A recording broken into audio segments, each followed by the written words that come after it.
ہو گیا ہے، اور اس سے پہلے دو جمعۃ المبارک کے خطبات میں ہم نے جناب عثمان غنی رضی اللہ تعالی عنہ کی شخصیت اور ان کے دور حکومت اور ان کے خلاف جو سازشوں کا ایک جال تھا اس حوالے سے مختصر سی گفتگو کی۔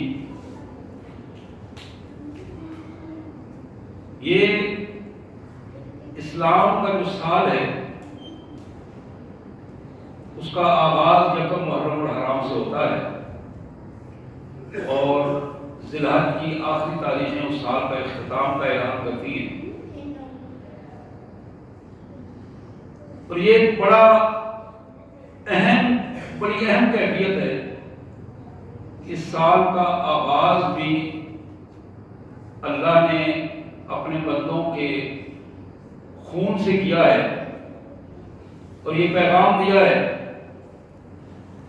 کہ یہ خون جو میرے بندے میری رضا کے لیے بہاتے ہیں، یہ صرف ان کے لیے نہیں بلکہ یہ قوموں کی زندگیوں کو اجاگر کرنے کے لیے یہی خون کے قطرے ایک بہت بڑے انقلاب کا سبب بن جاتے ہیں۔ حضرات، محرم الحرام کے علاوہ اسی طرح رمضان المبارک میں بہت ساری شخصیات کا ایسے واقعات کہ جنہوں نے اپنے خون سے تاریخ نقل کی ہے، اور پھر ذی الحج کے حوالے سے بات ہوئی۔ آج میں چاہوں گا کہ جناب فاروق اعظم رضی اللہ تعالیٰ عنہ کی ذات گرامی کے حوالے سے بات کی جائے۔ وہ عظیم شخصیت کے جو اس حدیث مبارک کے مصداق خیارکم فی الجاہلیہ خیارکم فی الاسلام، جو لوگ جاہلیت میں جرأت مند تھے، جو لوگ جاہلیت کے زمانے میں اپنا ایک سٹیٹس اور اپنا ایک مقام رکھتے تھے، معزز تھے، بلا شبہ اسلام نے انہیں اور زیادہ عزت دی۔ جب وہ اسلام میں آئے ایک نئے سٹیٹس کے ساتھ آئے، ایک نئی عزت کے ساتھ آئے، اور اللہ تعالیٰ نے ان کو اور اچھا مقام عطا کیا۔ فاروق اعظم رضی اللہ تعالیٰ عنہ، آپ کی زندگی کے 3 مختلف مراحل ہیں۔ ایک مرحلہ وہ ہے جو اسلام لانے سے پہلے کی کیفیت ہے، اور دوسرا مرحلہ اسلام لانے کے بعد ہے، اور پھر تیسرا مرحلہ ان کا بحیثیت امیر المومنین اور ان کی شہادت کا مرحلہ ہے۔ یہ 3 مراحل ہیں جن میں ان کی شخصیت ہر مرحلے میں ایک دوسرے سے بہتر نکھرتی ہوئی نظر آتی ہے۔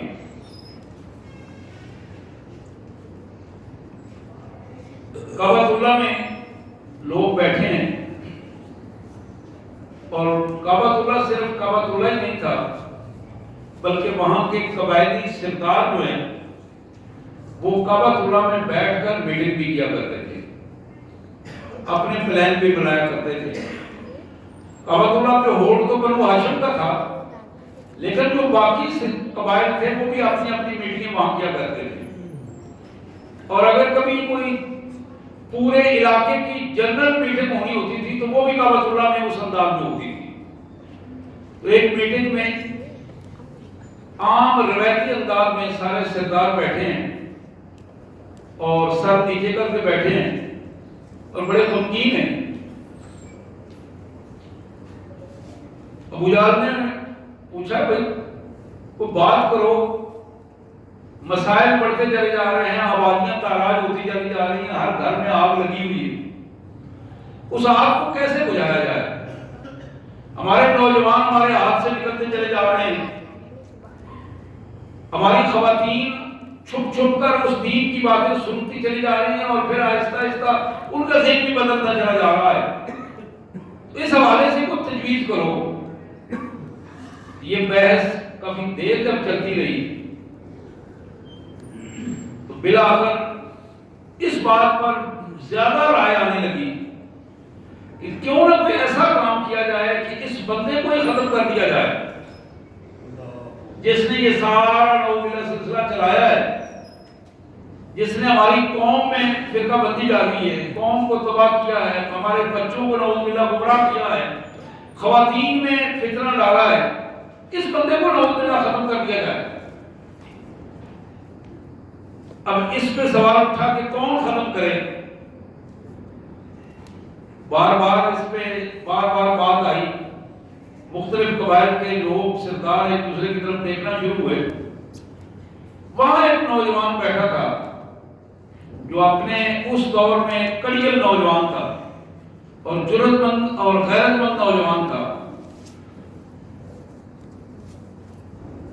وہ اٹھا اور اس نے کہا اگر تم اسی بات پر اتفاق کرتے ہو تو آؤ، میرے بارے میں تمہاری کیا رائے ہے کہ میں اس سارے کے سارے معاملے کو آج ختم کرنے کے لیے اپنے آپ کو پیش کر دیتا ہوں۔ علامہ شبلی نعمانی رحمۃ اللہ علیہ نے اس واقعے سے اختلاف کیا ہے، الفاروق ان کی کتاب ہے، اس میں بہت ساری چیزیں لکھی ہیں، لیکن مجموعی طور پر 70% سے زیادہ مورخین نے اس واقعے کو درست قرار دیا ہے۔ تو یہ چونکہ عمومی بات تھی، عمر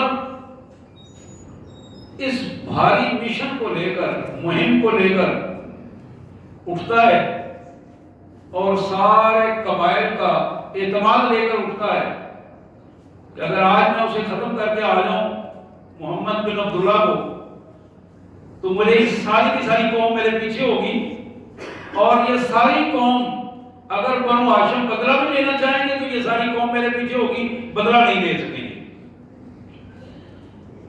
اور پھر اسے اور زیادہ جذباتی بنا دیا گیا۔ عمر جب گھر سے نکلا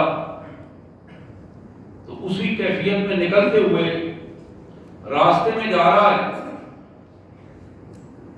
ایک اللہ والے نے دیکھا کہ آج تمہارے پوچھا تیور بدلے ہوئے ہیں، عمر تمہاری چال لڑکھڑا رہی ہے، کیا بات ہے؟ آج اپنے آپ میں نہیں محسوس ہو رہے ہو؟ تو بے ساختہ کہنے لگا ہاں تمہاری بات ٹھیک ہے، آج میں پورے جذبات میں ہوں اور میں نعوذ باللہ اس بے دین کو جو صابی ہے اور بے دینی پھیلا رہا ہے، میں آج اسے ختم کرنے کے لیے جا رہا ہوں۔ سچے لوگ تھے، جہالت میں بھی سچ بولتے تھے۔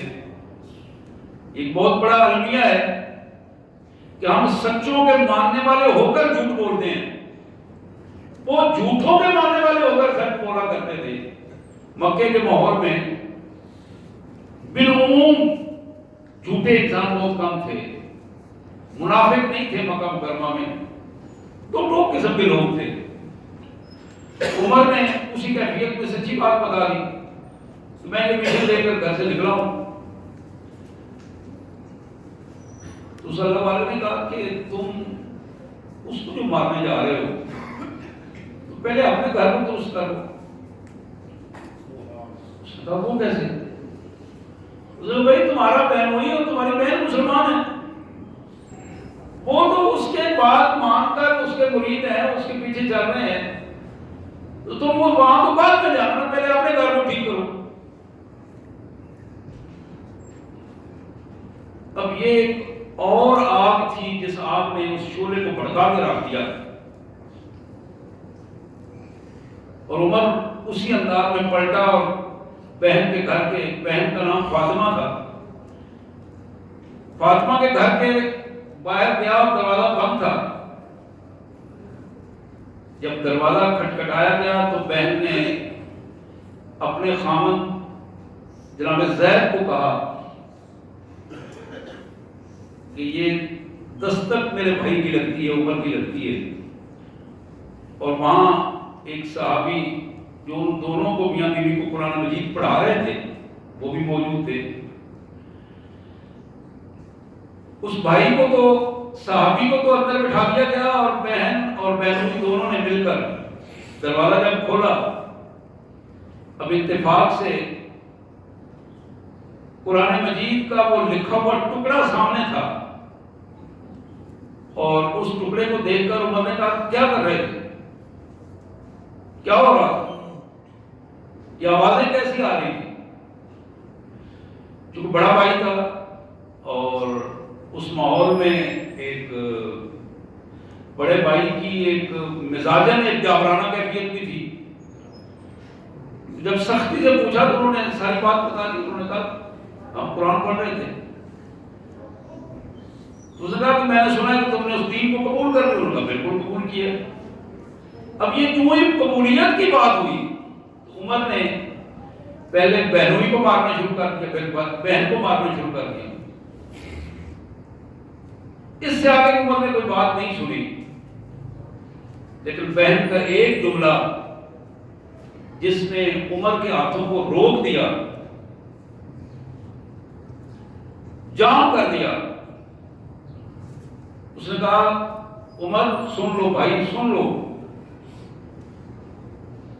تم ہمارے جسم کے اگر ٹکڑے ٹکڑے بھی کر دو گے، جس حقیقت کو ہم تسلیم کر چکے ہیں یہ اب اس سے واپس نہیں آئیں گے. جس سچے دین کو مان لیا ہے اس کو چھوڑنے والے نہیں ہیں. اور دوسری بات یہ ہے تمہارے جسم میں جو غیرت مند خون ہے وہی غیرت مند خون تمہاری بہن کے جسم فاطمہ میں بھی موجود ہے. جتنی تم غیرت رکھتے ہو اتنی غیرت میرے اندر بھی موجود ہے. اور جس طرح تم اپنی مہم جوئی پہ چل نکلے ہو، تم جھوٹے ہو کر اپنی مہم جوئی پہ چل رہے ہو، اور تمہاری بہن سچائی پہ کھڑی ہے اور وہ اپنی سچائی پر اس صداقت کی دلیل ہے. بہن نے جب یہ ایک دو باتیں کی تو عمر کو جھٹکا لگا اور ہاتھ روک گیا. اس نے کہا اچھا مجھے بتاؤ کیا آپ پڑھ رہے تھے؟ یوں نہیں بتایا جاتا. جاؤ جا کے پہلے نہا کے آؤ، غسل کرو، تم پلید ہو. یہ جو ہم پڑھ رہے تھے کہ پاک چیز ہے، پلید چیزوں کے ہاتھ نہیں لگاتے پلید لوگ اس کو. اب یہ دوسرا جھٹکا تھا جو عمر کو لگا. یہ بالکل وہی بات ہے. ابو سفیان ایک موقع پر جب مدینہ منورہ گیا تو بیٹی کے گھر سیدہ ام حبیبہ کے گھر گیا جو ام المومنین سیدہ ام حبیبہ سلام اللہ علیہ، ان کے گھر جب گیا تو بیٹھنے لگا تو سیدہ نے کہا ابو جان ایک منٹ، روک دیا. رسول اللہ صلی اللہ علیہ وسلم کا بستر طے کیا اور کہا آپ بیٹھیں. ابو سفیان دل ملا گیا. بیٹا یہ بستر مجھ سے زیادہ پاک ہے. کہا ہاں بلا شبہ یہ بستر آپ سے زیادہ پاک ہے، آپ پلید ہیں یہ پاک ہے، اور مشرک جو نجس ہے وہ اس بستر کے قابل نہیں ہے، بستر کے قابل نہیں ہے، یہ وہی کا بستر ہے. بالکل اسی کیفیت میں اسے بتایا گیا تم تو مشرک ہو، نجس ہو. عمر جب تک نہاؤ گے نہیں، پاکیزہ ہو کے نہیں آؤ گے، اس وقت تک اس کو ہاتھ نہیں لگا سکتے. کہا مجھے بتاؤ. عمر نے غسل کیا، غسل کر کے وہ واپس آئے تو پھر قرآن کی ان آیات کو انہیں سنایا گیا. اور قرآن کی وہ آیات کو پیغام دے رہی تھی کہ تم کن جہالت کی باتوں میں بھٹک رہے ہو، حقائق تمہارے سامنے اور تم قبول کرنے کے لیے تیار نہیں ہو. یہ وہ تیسرا جھٹکا تھا جس نے عمر کو بدل کے رکھ دیا. اور اب وہی جو مارنے کے لیے آیا تھا خود اسلام کا اس انداز میں شکار ہوا. بہنوئی کو بتایا، بہن کو بتایا، وہ صحابی بھی باہر آئے. اب مجھے اس شافی کے پاس لے چلو، اس طبیب کے پاس لے چلو جس نے تمہارا علاج کیا، میں بھی وہاں جانا چاہتا ہوں. اور حضرات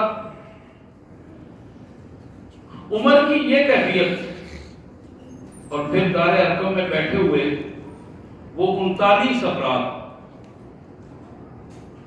19 افراد معذرت سے دار ارقم میں بیٹھے ہوئے وہ 19 افراد نبی رحمت صلی اللہ علیہ وسلم کے پاس بیٹھ کر دین سیکھ رہے ہیں. دروازے پر دستک ہوئی تو سوراخ سے دیکھا، ایک شخص نے عرض کی اللہ کے رسول صلی اللہ علیہ وسلم عمر آیا ہے اور گلے میں تلوار بھی لٹک گئی ہے، تو لگتا ہے کوئی اچھی نیت سے نہیں آیا۔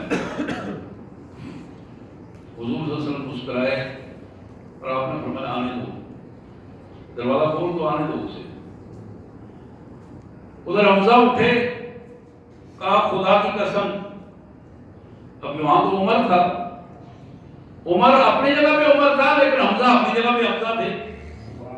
اللہ تعالیٰ نے انہیں بھی غیرت ایمانی کا کمال پہاڑ بنایا تھا، جرأت کا پہاڑ بنایا تھا، اور پھر سید الشہداء کا لقب اللہ کے رسول صلی اللہ علیہ وسلم نے عطا کیا۔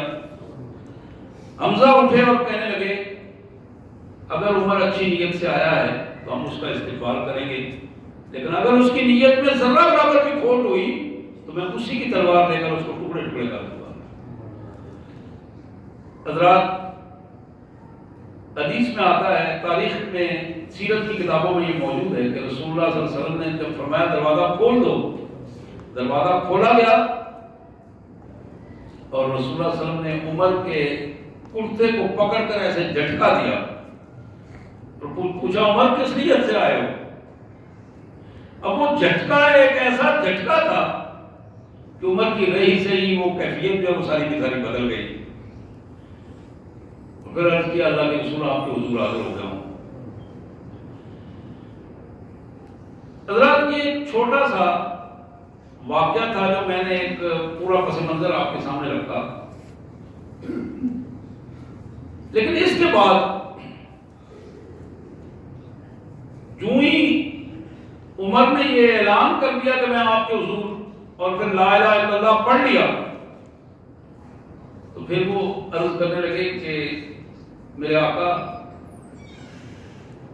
یہ آذان اور نماز، میری رائے یہ ہے کہ ہم یہ اگلی نماز دعوت اللہ میں پڑھیں۔ حضور صلی اللہ علیہ وسلم نے فرمایا ٹھیک ہے۔ اب سیرت کی کتابوں میں ہے کہ 2 گروہ بنائے گئے 10 افراد کے۔ اب یہ 10 افراد کے ایک گروہ کی کمانڈ جناب علی جناب حمزہ کو دی گئی اور ایک کی کمانڈ جناب عمر کو دی گئی، اور یہ دونوں گروہ اسی کیفیت میں کعبۃ اللہ میں جب پہنچے تو دیکھنے والے جو انتظار کر رہے تھے کہ نعوذ باللہ یہ تو سر اٹھا کے لے کے آئے گا، وہ جب وہ سارا ماحول انہوں نے دیکھا، انہوں نے کہا کہ یہاں سے تتر بتر ہو جاؤ، اب یہ کچھ بدلا ہوا نظر آ رہا ہے تو کہیں ایسا نہ ہو کسی کو نقصان نہ پہنچائے، اپنے آپ کو، یہ زیادہ غصے میں اپنے آپ کو بچاؤ۔ حضرات، وہ پہلی نماز تھی یا عبادت کا جو بھی رنگ تھا وہ کعبۃ اللہ میں کھلے الفاظ میں ادا کی گئی، کھلے ماحول میں اس کو ادا کیا گیا۔ اور عمر جب ہجرت کرنے لگے تھے اس وقت بھی ان کی کیفیت یہی تھی، کعبۃ اللہ میں گئے، طواف کیا، اور وہاں مشرکین اسی دائرے میں سائڈ پہ بیٹھے ہوئے تھے اور اونچی آواز میں الفاظ کہے کہ آج عمر ہجرت کر کے جا رہا ہے، جس شخص نے راستہ روکنا ہو، ہمت ہو، وہ آئے اور عمر کے راستے میں آئے اور اپنی بیوی کو بیوہ کروائے، اپنے بچوں کو یتیم کرنے کا جس کا ارادہ ہے وہ آ جائے۔ یہ وہ الفاظ تھے جو بڑے دبنگ انداز میں اور جرأت مندانہ انداز میں جب ادا کیے گئے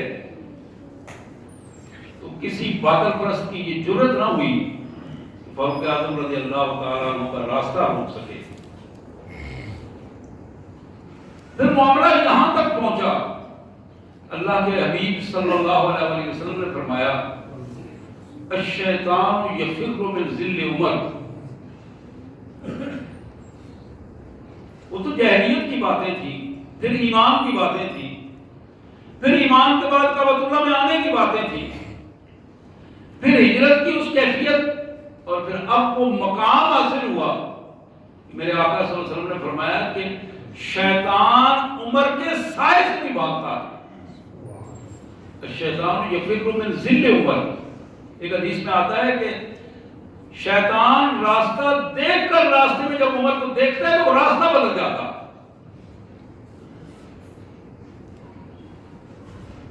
حضرات یہ جو ہم شخصیات کی بات کرتے ہیں، کردار کی بات کرتے ہیں، یہ بنیادی طور پر کسی شخصیت کا ذاتی شخصانہ تو نہیں ہوتا. یہ حقیقت میں وہ بات ہے جو اس قرآن کی پہلی آیت میں نے آپ کے سامنے رکھی تھی. وَالَّذِي أَرْسَلَ رَسُولَهُ بِالْهُدَىٰ وَدِينِ الْحَقِّ لِيُظْهِرَهُ عَلَى الدِّينِ كُلِّهِ. اللہ کے دیے ہوئے اس نظام زندگی کو غالب کرنے کی جو کوشش ہے، اس میں جو جتنا زیادہ مخلص ہوگا، جو جتنا زیادہ قربانیاں دینے والا ہوگا، جو جتنا زیادہ اقامت دین کے لیے اپنے پاؤں پر کھڑا ہونے والا ہوگا، اللہ کے ہاں اتنا ہی زیادہ مرتبہ، اتنا ہی زیادہ اللہ تبارک و تعالیٰ اس کو عزت عطا کریں گے. اور حضرات بالکل یہی کیفیت ہے جس کو اگر یہ اس کیفیت میں رکھا جائے، فاروق اعظم رضی اللہ تعالیٰ عنہ مجموعی طور پر 22 لاکھ مربع میل کی حکمرانی کا آغاز تھا، جو ایک حضرت عثمان غنی رضی اللہ تعالیٰ عنہ کے دور سے پہلے یہی سرزمین حضرت عثمان غنی کے دور میں 44 لاکھ مربع تک پہنچ گئی. لیکن حضرت عمر رضی اللہ تعالیٰ عنہ کے دور میں 22 لاکھ مربع میل کی حکمرانی تھی.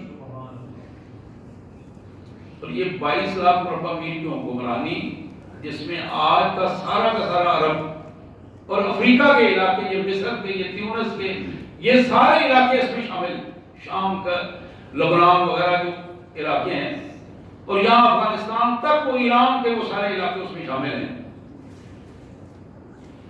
16 پیوند لگے ہوئے تھے کرتے پر، اور ایک پیوند اس میں سرخ چمڑے کا بھی تھا جو دور سے نظر آیا کرتا تھا. اور ایک موقع پر جب صحابہ کرام نے، ساتھیوں نے یہ عرض کی کہ حضرت آپ امیر المومنین ہیں، ہم سب کی نمائندگی، چہرہ مہرہ ہیں آپ اسلام کا، ہمارا اس نظام حکومت کا. لوگ جب باہر جاتے ہیں دیکھتے ہیں کہ یہ پھٹے پرانے کپڑے پہنے ہوئے ہیں، پیبند والے کپڑے پہنے ہوئے، مہربانی کریں تو کم از کم کوئی ایک ایسا لباس پہن لیا کریں جو صرف ڈیوٹی کے دوران، جب آپ تشریف رکھتے ہیں مسجد نبوی میں، لوگ آتے جاتے ہیں ملنے کے لیے، یا کم از کم جو وفود آتے ہیں ان کے ساتھ. آپ خاموش ہو گئے. آپ نے فرمایا کہ ممکن نہیں. میرے لباس کے حوالے سے، میرے رہنے سہنے کے حوالے سے، یہ میرے ذاتی معاملات ہیں. میں نے جو کچھ اپنے پیارے حبیب صلی اللہ علیہ وسلم کو دیکھا ہے، آپ اس حوالے سے مجھے مجبور نہ کریں. معاملات میں کسی کی ضرورت بھی نہیں ہوتی تھی فاروق اعظم رضی اللہ تعالیٰ عنہ کے ان کے سامنے اس انداز میں بات کرے. کچھ صحابہ کرام نے مل جل کے ام المومنین سیدہ حفصہ کے ذریعے یہ بات کہلوائی. ان کی بات یہ نہیں ٹالتے، بیٹی بھی ہے اور ام المومنین بھی ہیں. سیدہ حفصہ نے ایک موقع پا کر کہا، ابو آپ اگر ایک آدھ مہربانی کریں تو ایسا سوٹ رکھ لیں جو پہن لیں تو اس میں اسلام کی بھی عزت ہوگی. جب انہوں نے بات شروع کی، سیرت کی کتابوں میں آتا ہے کہ فاروق اعظم رضی اللہ تعالیٰ عنہ کی آنکھوں میں آنسو آنا شروع ہو گئے. بڑا دلیر، بڑا غیرت مند اور بڑا جرأت مند انسان آنکھیں بھر آئیں اور پوچھا، حفصہ مجھے تم سے یہ امید نہیں تھی کہ تم یہ بات کرو گے، اس لیے کہ تم نے تو میرے رسول کے ساتھ زندگی گزاری ہے. اگر میرے پیارے آقا صلی اللہ علیہ وسلم کے مبارک کپڑوں پر پیمند ان کی نبوت، رسالت اور قیادت پہ کوئی کمی نہیں آنے دیتے تو عمر کی کیا حیثیت ہے؟ حضرات بنیادی طور پر میں یہ عرض کر رہا تھا، بات شخصیات کی نہیں ہے، بات اس نظام کے کارکنان کی ہے۔ وہ نظام جو اقامت دین کا نظام ہے، وہ جو اللہ اور اللہ کے رسول کا لائے ہوا دین ہے، اس کو غالب کرنے کی بات ہے۔ آج وہ پوری کیفیت ہمارے ذہنوں سے نکل گئی ہے۔ اس مادہ پرستانہ دور میں عالم اسباب کی اسبابیت پر نظر رکھتے ہوئے ہم اسباب کے بندے بن گئے، مسبب الاسباب کو بھول چکے ہیں۔ اور جب مسبب الاسباب کو آدمی بھول جاتا ہے اور اسباب کا بندہ بن جاتا ہے، نتائج یہ نکلتے ہیں کہ وہ کسی نظام کا حصہ نہیں ہوتا، بلکہ منافقت کا وہ رنگ اختیار کرتا ہے جو ہر کیفیت میں بدلتا رہتا ہے، اور اس کے اندر کوئی بھی مثبت رائے یا مثبت تبدیلی نہیں آتی۔ اسلام نے جن افراد کو نمونے کے طور پر ہمارے سامنے پیش کیا ہے، ان افراد میں جسے خوبصورت ترین نمونہ کہا جا سکتا ہے، اس کا نام فاروق اعظم رضی اللہ تعالی عنہ ہے۔ اور اگر حضرت فاروق اعظم رضی اللہ تعالیٰ عنہ کی مبارک زندگی کا پورا تجزیہ کیا جائے، اس میں اگر ایک نقطہ ایسا جس کو لیا جائے، اس کا نام عدل فاروقی ہے۔ اس کا نام عدل فاروقی ہے۔ اور یہ عدل فاروقی ایسی چیز ہے کہ جس نے آج تک پوری دنیا کو اس حوالے سے متاثر کیا ہے۔ پوری دنیا یہ سوچنے پہ مجبور ہے کہ یہ جو 22 لاکھ مربع میل پہ حکمرانی کرنے والا فرد تھا، یہ جو پیمانے لگے کپڑے پہننے والا فرد تھا، یہ جو جہاں تھک ہار کے نیند آتی تو گزرتے ہوئے کسی درخت کے نیچے بالکل خالی زمین پر لیٹ کر بعض اوقات ہاتھ اور بعض اوقات اینٹ کا سرانہ بنا کر لیٹ جاتا اور خراٹے لے کر اپنی نیند پوری کیا کرتا تھا سکون کے ساتھ۔ یہ بندہ، اس کا پس منظر کیا تھا؟ اس پس منظر میں جو روشنی نظر آتی ہے، اس کا نام عدل و انصاف ہے۔ اور عدل و انصاف کی کیفیت ایک خاتون فاروق اعظم رضی اللہ تعالیٰ عنہ کے پاس ایک شکایت لے کے آتی ہے، اور شکایت کا مدعا یہ ہے کہ آپ کے بچے کے جرم کے نتیجے میں آج یہ اس کا گناہ ہے جو یہ آپ کے سامنے ہے۔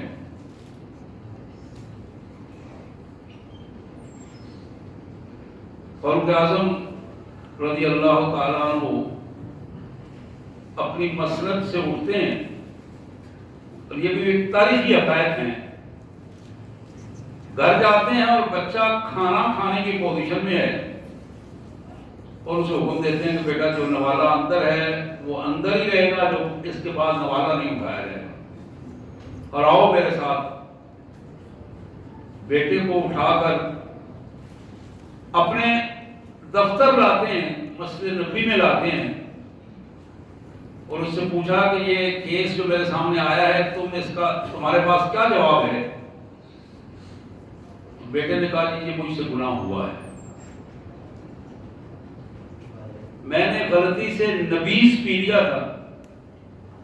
نبیذ کھجور کا وہ شربت ہوتا ہے جو رات کو کھجوریں بھگو کر رکھتے ہیں اور پھر صبح اس کا پانی پی لیتے ہیں، تو اس حد تک تو وہ ٹھیک ہے، لیکن اگر اس میں خمیر اٹھنا شروع ہو جائے تو وہی چیز نشاور بن جاتی ہے۔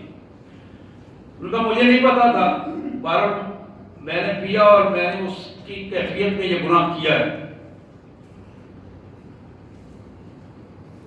یہ اقرار فاروق اعظم رضی اللہ تعالیٰ عنہ کی عدالت سے یہ فیصلہ اس نوجوان کو کوڑوں کا فیصلہ ہوا، اور پھر وہ کوڑے مکمل نہیں ہو سکے، 100 پورے نہیں ہوئے، کبھی کچھ رہتے تھے کہ وہ اس کی روح پرواز کر گئی۔ تو تاریخ میں جو منظر پیش کیا ہے، وقت کا امیر المومنین اپنے سامنے بیٹے کو کوڑے مروا رہا ہے، اور جب وہ بچہ اس کائنات سے چلا گیا تو پھر اس کا سر اپنی گود میں رکھا اور بیٹھ گیا، اور پھر آنسو بہانے شروع کیے اور کہا بیٹا یہ نہ سمجھنا کہ تمہارے باپ کو تمہارا ساتھ محبت نہیں تھی، پیار نہیں تھا. تمہارے باپ کو اپنی جان سے زیادہ تمہارے ساتھ پیار تھا، لیکن عمر کو اللہ کے دین اور محمد الرسول اللہ کے قانون سے اپنی جان اور تمہاری جان سے بھی زیادہ پیار ہے. اور بیٹا میں نے تمہیں پاک کر دیا ہے، اللہ کے قانون کے نفاذ کے ذریعے تمہیں پاک کر دیا ہے. اب تم جاؤ گے اور جنت میں تمہاری ملاقات میرے آقا کے ساتھ ہوگی. میرا انہیں سلام کہنا اور انہیں کہنا کہ آپ کا خادم آپ کے دین کے نفاذ میں اپنی آخری صلاحیت بھی صرف کر رہا ہے اور میں اس کی بہترین مثال ہوں. اس نے مجھے پاک کر کے آپ کے پاس بھیجا ہے. میرے بھائیوں، آج مسلمان ہوتے ہوئے ہم اپنی بھائی بہنیں، بیٹے، بچے، برادریاں، دوست، ان کے لیے کیا کچھ نہیں کر جاتے، کتنے جھوٹ بول جاتے ہیں، کتنی بددیانتیاں کر جاتے ہیں، اور ہمیں اس کا ادراک تک نہیں ہوتا کہ اللہ کے قانون کو کس انداز میں ہم توڑ رہے ہیں. نتیجہ کیا نکلتا ہے؟ آہستہ آہستہ دل کالے ہو جاتے ہیں.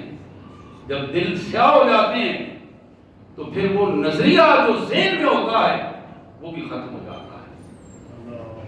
قرآن نے کہا کہ آنکھیں اندھی نہیں ہوتی، دل اندھے ہو جاتے ہیں. جب دل اندھے ہو جاتے ہیں تو پھر پورا کا پورا جسم جو ہے وہ اپنی حیثیت ختم کر جائے. حضرت فاروق اعظم رضی اللہ تعالیٰ عنہ کی مبارک زندگی کا یہ خوبصورت پیغام ہے. عمر کو ماننے والوں، عمر کو اپنا راہنما سمجھنے والوں، اپنی ذات، اپنی فیملی، اپنے خاندان اور اپنے گلی محلے اور اپنے ملک میں اللہ کے نظام کے لیے اپنے آپ کو پیش کرو. اور یہ چیز تمہاری اپنی ذات سے شروع ہوگی. جیسے جیسے اپنی ذات کو تم پاک کرو گے اسی انداز میں اپنے ملک کو تم پاک کرو گے. اگر ذات گندی ہے ملک کو بندہ پاک نہیں کر سکتا. اپنے ذات پر آلودگیاں لے کر بندہ پاک کرے تو قدر پاک نہیں ہو سکتا. پاکیزگی کے لیے یہ لازم ہے کہ اپنے آپ کو پہلے پاک کیا جائے اور پھر اس پاکیزگی کی خوشبو ہر طرف پھیل جاتی ہے. اللہ سے دعا ہے اللہ تعالیٰ نے اس کی توفیق عطا فرمائے. واخر دعوانا الحمدللہ رب العالمین.